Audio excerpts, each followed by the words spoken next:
industry and speakers and consultants. The one thing these efforts have in common is a notable lack of success. I think there are two problems with this narrative. First, it assumes a secular view of history which negates social agency. In other words, it turns the fact of religious renewal in the past into its inevitability in the future. And the second problem, particularly for those who like market metaphors, I mentioned many names, is that it assumes demand for religion is constant, so that all that is necessary is to increase supply.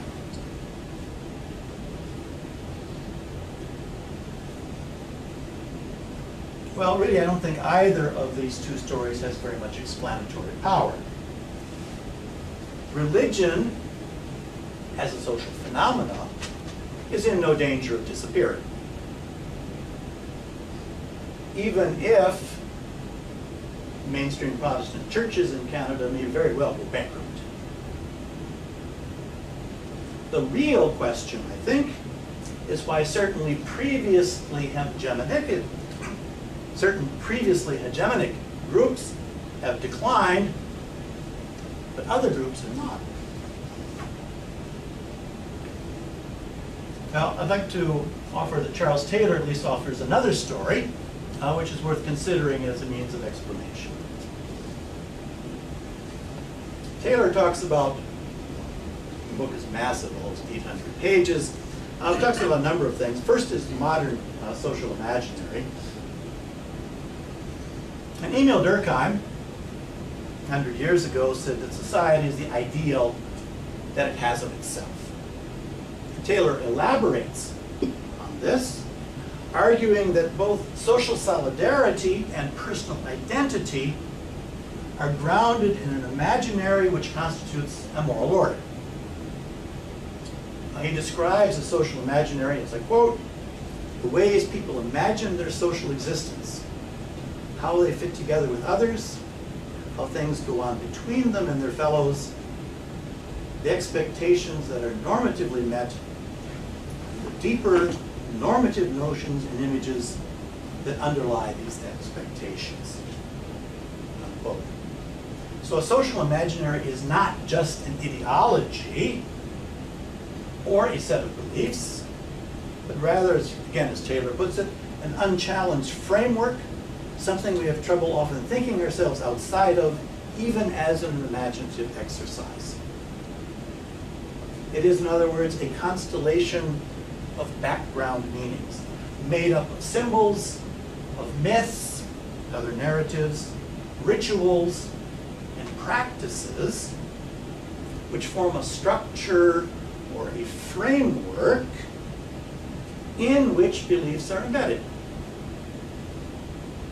Most of the time, these frameworks are unacknowledged, tacit, taken for granted. They're the unspoken assumptions about the way things are. So while the substance of the modern social imaginary is profoundly different from the imaginaries of previous eras, Taylor argues that does not make it any less moral order. He also talks about the dynamics of modernity, the changes of these social imaginaries over time. Modernity, he says, is nonlinear. There is no one version of modernity. It's not a set of steps, as Walt Rostow said so many years ago, stages of economic growth. You got to go 1 through 1, 2, 3, 4, 5 in that order. That's nonsense, says Taylor. Every culture is going to find its own version.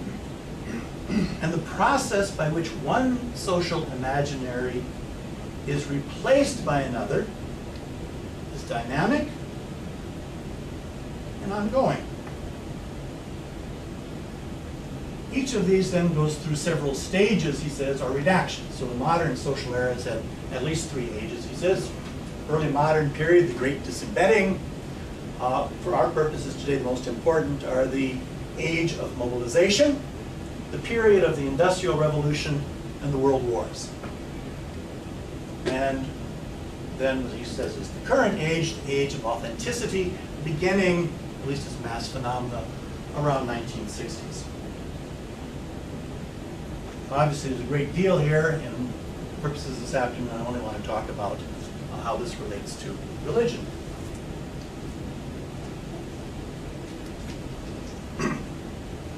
Taylor says religion in the age of mobilization is characterized by four things: distinctive spirituality, discipline, political identity, and civilizational order.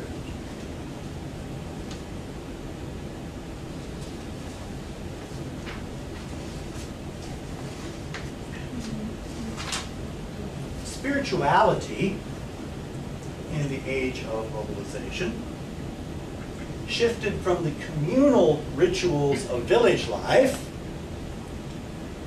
to an emphasis upon individual beliefs and inner spirituality.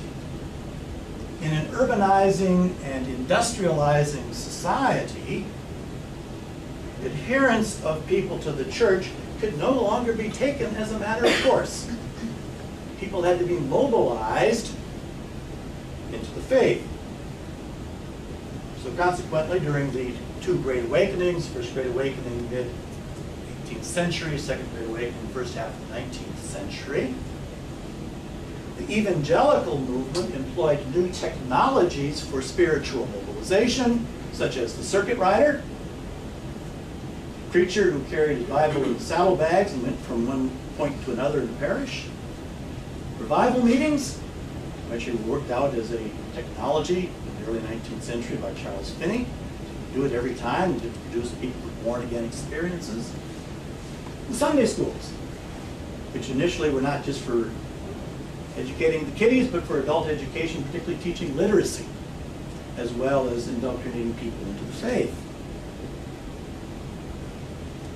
And so while the established churches often resisted these modern innovations, think of the Syllabus of Errors, for example, of Pope Pius IX, they too eventually adapted, as in the Tractarian movement within the Church of England.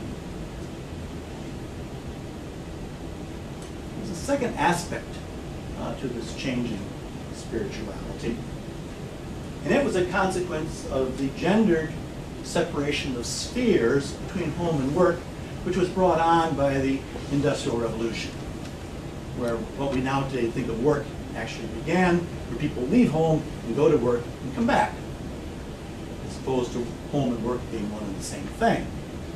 And of course, this was gendered. It was typically men who left home to work. Women, at least for the upper and middle classes, were the ones who tended the house. Religion fell on the home side of that divide, which led to what Taylor calls the feminization of piety, or as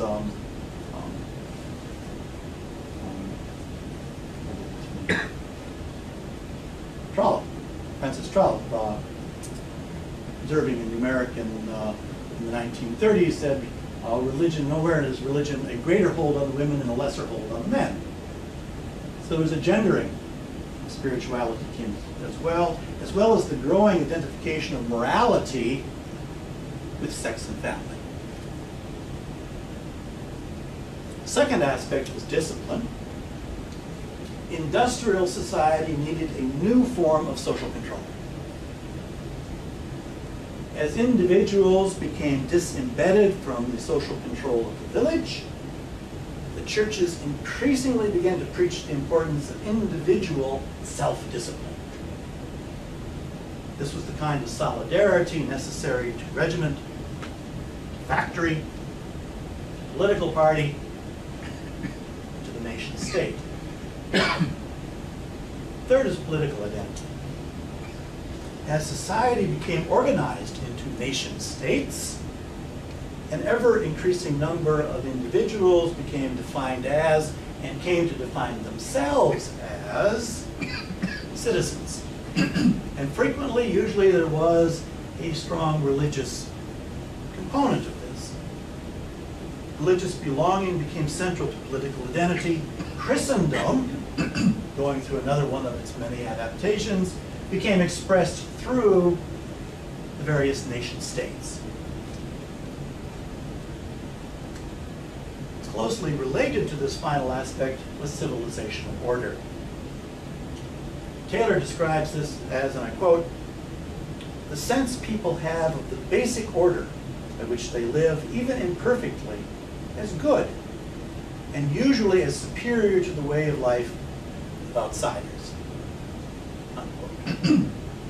So everything from Toronto the Good to the white man's burden, in this sense of civilization order, legitimized and bestowed a sense of moral obligation upon the nation. And while some would call upon this for reform, think of the social gospel movement, for example, it was just as easily used to justify imperial conquest. But then things changed again, move into what Taylor calls the age of authenticity. And the age of authenticity is characterized by expressive individualism. Now, of course, expressive individualism is not new, but now, really, for the first time, it becomes a mass phenomenon, not simply an affair of artists, aesthetes, elites. Perhaps one of the best ways to catch the differences is to look at one of the better examples of this religion in the age of authenticity, John Lennon's song Imagine. Written in 1971, it remains one of his most influential pieces of music.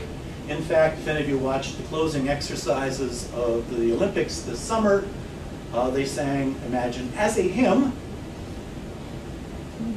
reverently, with a hushed audience, by a choir dressed in white. Well, Taylor's four characteristics of religion in the age of mobilization are changed or are notably absent from Lennon's words.